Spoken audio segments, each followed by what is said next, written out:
Well, this is weird doing a Marvel video again in 2025. I didn't expect to be doing this, but here we are.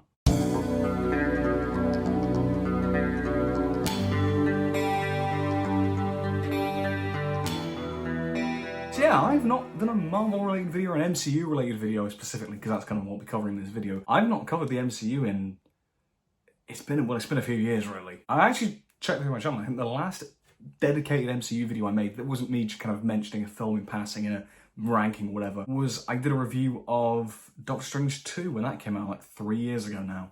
That's the last time I did an MCU related video on this channel. However, in my film podcast, the double feature podcast that I do with my friend Mr. L, we have been talking a fair bit about the MCU. We've obviously spotlighted a few of the recent films since we started. So we covered Deadpool and Wolverine in the first episode of the podcast we did back a year ago when that came out. And then this year we've done an episode on Thunderbolts, the recent one, and then we recorded this video, but I don't know when the podcast will go up. It's not up as the time I'm recording this, but we've recently recorded our episode on the new Fantastic Four movie, First Steps, which will be coming out, I think next week as I'm recording this, so stay tuned for that. So obviously with this Marvel talk has obviously got me kind of thinking about it again and watching some of these recent films, and Marvel got good again, I think. Come again? So yeah, I kind of want to pose a question of, is the MCU back now? It's a brief little crash course. The MCU started back in 2008 with Iron Man, directed by Jon Favreau, that kick-started their cinematic universe, that very much continued with the Infinity Saga until Avengers Endgame in 2019, with Spider-Man Far From Home as a little epilogue. I always consider that. From Iron Man to Endgame, for 11 years and over 20 films worth of storytelling, it creates this one big overarching story about the Infinity Stone and the Infinity Saga and whatnot. All the characters, all the Avengers, all the heroes that have been built up in those films obviously come together at the end in the almost like a two-part finale, Infinity War and Endgame, to defeat Thanos and save the universe and such. And as I say, I've been reflecting on the MCU, and I just remember being there for that, 2018-19, when Endgame came out specifically, how big of a moment that was. The anticipation, I have vivid memories of the first teaser for that film, where you didn't even see the title. You had to watch the trailer to find out the title of the film. And then when the film came out, I remember opening day, you had to book tickets for this one because it was like everyone wanted to see it. It was a big cultural moment. But I remember, back where I used to live in a small town, we had it was a little kind of old-fashioned sort of picture house, and it had 2 screens and whatnot. And that day was just full of Endgame, basically. And the line was outside of our cinema. It was literally, the queue was outside the cinema. That many people were seeing it, and it was a full auditorium, it was a full venue. And then when we came out after the 3-hour film, it was the next crowd lining up outside the cinema to go and watch Endgame for the next screening. Now, it could be argued that the MCU should have just stopped there, and I would be inclined to agree, because I think Endgame was a perfect end, a perfect capper to that franchise. And I should say as well, just because I'm, more of a film channel, I talk about all, variety of films, I enjoy Marvel, at least like phases 1 to 3, I enjoyed that saga. Yeah, you had off days and you had less interesting films like Thor: The Dark World and Incredible Hulk and Captain Marvel that I didn't really like, but for the most part, they were always consistently fun. And whilst I don't think you should ever just consume Marvel movies and nothing more, the formula worked for a reason. It was a perfect blend of, these comic book outlandish superheroes and their powers and gadgets and all that sort of stuff, taking it seriously, but also having that humour that always made it enjoyable to watch. And I think it was just kind of a perfect formula to make just fun blockbusters, and I don't think there's anything wrong with that, so long as the market isn't saturated, and so long as your media diet isn't saturated with just Marvel movies and just superhero films, and that you explore other films and whatnot. But then, obviously 2019, after that, the pandemic, movie and TV and the film industry just kind of shut down for a bit, but then we came back, 2021, with Phase 4 of Marvel that continues the story on, and not only in movie form, but TV form as well through Disney+. Yeah, this is where the wheels really came off and I stopped watching. Obviously a combination of factors. Obviously the main one, oversaturation. There's way too many films and TV shows. TV shows especially really kind of put a damper because it's like there's too much content here. It's where the formula really started to strain and you could just feel that, and it was not fun. It's like we've seen this 1,000 times before. It's not interesting anymore. The overall direction, the overall plotting, the kind of big overarching stories, unlike the Infinity Saga with the stones and Thanos and whatnot, which felt rewarding. This, it's like you don't know where it's going. There's the multiverse thing, then with Kang, and the stuff with Kang's actor came out and they dropped that plotline like a hot brick. So it's like, well, what was the point of all that then? Trying to do like the whole multiverse thing and and Doctor Doom and whatnot, bringing back RDJ as Doctor Doom, and which is like just like you know, just kind of what the hell is going on. It's just, it looks like a mess. And the quality of the film was really just. Now I'm going to kind of take the TV shows out of the equation just because I've really not kept up with them since, I think, What If. But I saw WandaVision, saw Falcon and Winter Soldier, saw Loki, saw What If, but it was just too much. I didn't care about some of the other ones. And there's some that like Echo that I genuinely forgot even existed until, you know, recently. But just talking about the films, because that's what obviously we can compare that to the 2010s era. It was like a lucky dip whether you'd get a good film or an absolute stinker, because, you know, there have been some cracking films in this, you know, in this current era. I think Shang-Chi was a decent film. It has problems, but I do think it was pretty good. No Way Home was, you know, pure fan service, but that was a ton of fun. I think Wakanda Forever was very good, especially with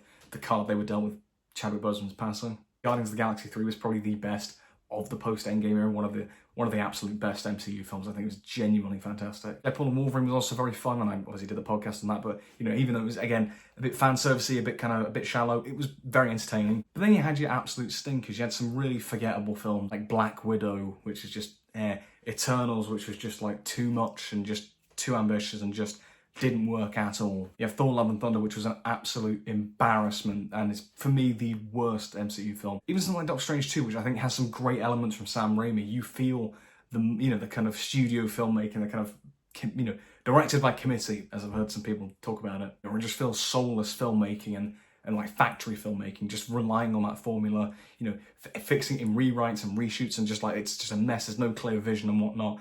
And you feel that in Doctor Strange, especially compared to when Sam Raimi's kind of full on doing like his Evil Dead horror stick. When it cuts to anything that's very Marvel, just committee directed, soulless directing, you can tell. And then there's the stuff that I didn't even bother checking out. Stuff like Quantumania, which is like, it's terrible. It looks terrible. Stuff like the Marvels, and recently, obviously, Brave New World came out earlier this year, which felt like the last of this kind of era of like studio filmmaking and like kind of, you know, factory filmmaking in a way. Obviously, you're not going to strike gold every time. That's understandable. And, you know, I think these missteps, I mean, they wouldn't be as egregious if, A, they were less frequent, unlike in the old days. But I think what makes them sting even more is that whenever Marvel's have a hit recently, or whenever it's a, you know, a film's done really well or very successful, is, you know, done very well with audiences, for me, there's always a catch with them. The likes of No Way Home and Deadpool and Wolverine, you know, they were really fun films, and they were big moneymakers. I think the biggest moneymakers that the MCU's had recently. The thing is, those are films that very much rely on nostalgic elements. You know, Spider-Man, obviously, with the previous Spider-Man lore from the Tobey Maguire films and the Andrew Garfield films kind of coming into it as this one big event. And then Deadpool and Wolverine obviously pays homage to all the X-Men characters and the Fox, you know, Marvel characters like Blade and Elektra and, you know, those lot and whatnot. And so whilst they're really entertaining and, you know, they're pleasing for fans and whatnot, they are not films that will save the MCU. Because they're kind of just these one-off little events that are just, you know, nice treats for fans, but they're not there to save the MCU. But the thing is, these are the tentpole films of this current era. That's what it's been like. And even Guardians of the Galaxy 3, as I say, even though I genuinely think it's a fantastic film all round, because it's the end of the Guardians of the Galaxy story, and obviously James Gunn moving to DC with like you know, Superman recently and whatnot. I think with Guardians 3, it didn't exactly fill you with hope. Like, even though it was a great film, like genuinely great, because Gunn was leaving, because the Guardians were leaving, it almost felt like, well, we're not going to get any more of this now. So it's like, what do we have left? But then life throws a bone at you. We got two actually pretty damn good Marvel movies this year that I don't really have any catches with like that. What are the odds? Obviously, if you want my full thoughts on these, on Thunderbolts and Fantastic Four, you can check out the podcast where I talk about them a bit more in depth. But overall, these two films genuinely really surprised me with how much I enjoyed them and how I thought they were genuinely really solid films. Thunderbolts is a film that I had no interest going in. I was like, I don't care, because it's like Yelena from Black Widow, what's-his-face, John Walker from Falcon and Winter Soldier, which, you know, those are projects I really didn't care about at all. And then I watched the film and, you know, it brought these, you know, some of these almost leftover characters together and, you know, it did the kind of classic thing, you know, like the Avengers, like Guardians of the Galaxy, you know, the kind of team of misfits coming together. It has a bit more of a gritty tone, you know, it's a bit more grounded on Earth and whatnot. And overall, that kind of vibe that it managed to recreate, it felt reminiscent of those 2010 Marvel movies, which, you know, even if they weren't the best things in the world, they were still really fun and really earnest and had a lot going for them. And Thunderbolts had some great stuff to it, you know, particularly I really enjoyed a lot of stuff with the Sentry and his powers and the kind of surreal, dreamlike elements, like in the finale of that film, some of the kind of dreamscape stuff. I thought that was very unique and whatnot. And the film exploring its characters, you know, with their grief and depression and their, you know, their sort of personalities and whatnot. It felt very unique to that film, and it felt genuine. It felt like it was being led by a vision. And I'll very much eat my words, because I was hearing obviously reports of that film, it was like marveled as an A24 film. And I was like, yeah, right, yeah. But I will eat my words, because, okay, it's not on the level of Everything Everywhere or Hereditary, but it still has that, you can see where the influence comes from, and I really like that, I respect that. And then recently, Fantastic Four, First Steps, which, you know, I was a bit more optimistic for. Obviously, Fantastic Four, some more iconic characters than the Thunderbolts. I think we can agree on that. I was also liking the 60s vibe that they were going for, you know, the very, you know, retro-futuristic, kind of more comic book accurate, sort of pulpy style. But I was still kind of on caution with it, because I was like, is it going to live up to the hype? And ultimately, yeah, it was a cracking little film. This is a film that very much had all the baggage of the MCU taken off. I think obviously it was set in a different universe, but it makes that clear very well and isn't like overly complicated. It's just like, we're in a different universe, it looks all 60s and whatnot. Doesn't matter, you don't need to watch 50 other movies and shows to get what's going on, which I appreciated. But like, yeah, it was just fun. It was really fun. I loved, you know, the four members of the team. I thought they all were cast very well. They had great characters and just, they had great chemistry. They worked really well together. I love the 60s vibe that they were going for, you know, retro future style. I loved all that stuff. And I was hearing interviews, a bit like Thunderbolts, I heard in interviews that they were kind of influenced by like Kubrick in 2001 and whatnot. And I was thinking, yeah, right. But you know, you can feel that the 60s vibe feels authentic. It feels genuine and like kind of led by vision very much. Not led by, you know, Paul Bettany vision, but just, you know, a creative vision. I mentioned this. Well,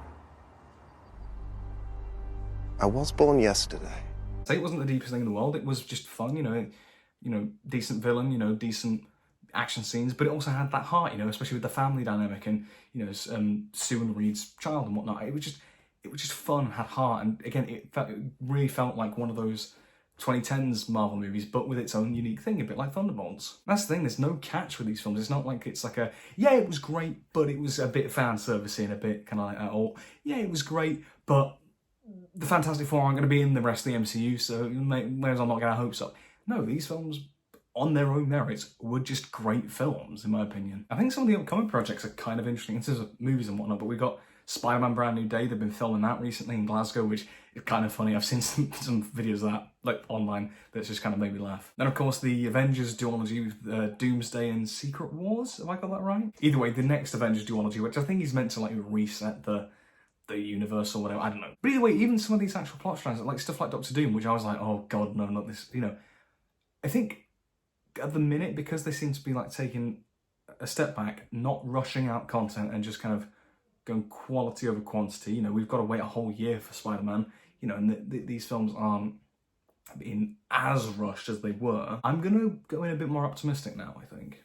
I'll actually keep an eye on what's going on with Marvel, which, you know what, is nice, because I say, like, I like Marvel. I didn't like disliking it. And again, I genuinely thought it was a case of, oh, I just grown out of it and whatnot. But no, I think there is a possible future for it. Not like it was back in, you know, the late 2010s when they could just crap out billion-dollar hits. It's not, you know, not just Marvel, but also the superhero genre, you know. It peaked, you know, with the Infinity War Endgame double bill. You know, that was its peak. And it only goes down from here. I think superhero films very much will go the way of the Western. You know, I don't think, you know, obviously Westerns very popular in the 50s and 60s and whatnot. I think superhero films had their cultural moment during the 2010s. I don't think we'll see that again, but I think there's a possible, you know, really cool kind of future for Marvel if they just crack on and just create good films that don't rely on anything, don't rely on fan service or overarching stuff, just make good films, because they can do it. So answering that question, is Marvel back?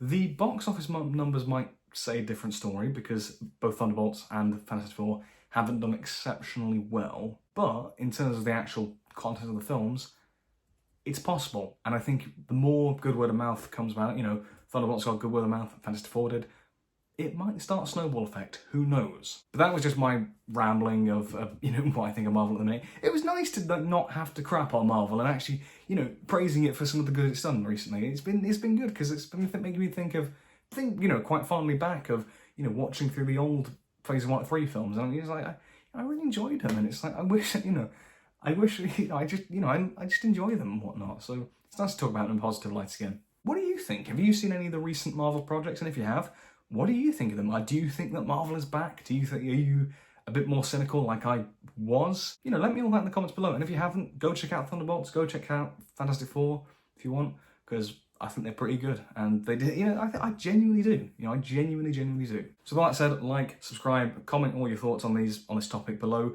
Click the bell so you don't miss a thing. Be sure to check out the podcast where you can hear some thoughts on some of these Marvel projects from myself and Mr. L, who generally is more positive than I am, so take that for what you will. And until next time, you take care and have a great day.